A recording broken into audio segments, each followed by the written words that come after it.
Hi friends, welcome in online Infotech. I hope you are fine. Let's start the video.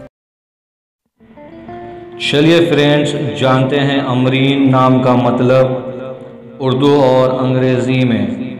Amreen नाम के alphabet बनते हैं English में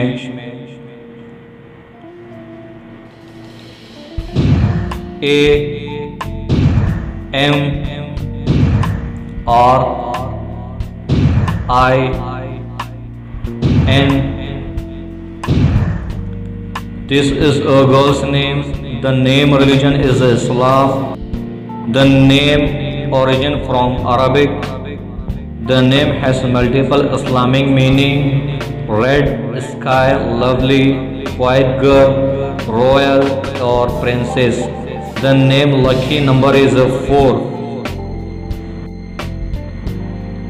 अमरीन इस नाम का शुमार लड़कियों के नामों में होता है।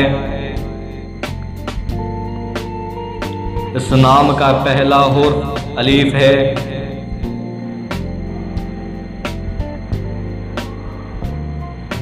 ये नाम 5 हुर्फ और एक लफ्ज़ पर मुश्तमिल है।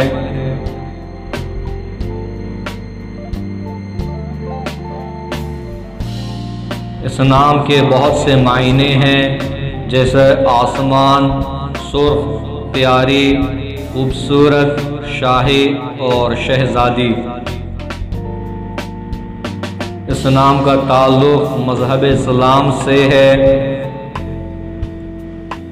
इस नाम का असल ताल्लुक़ अरबी ज़बान से है।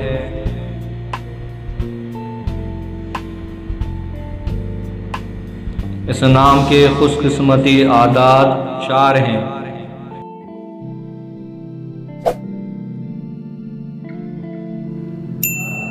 Subscribe to my channel, click the bell icon, get notified directly latest upload.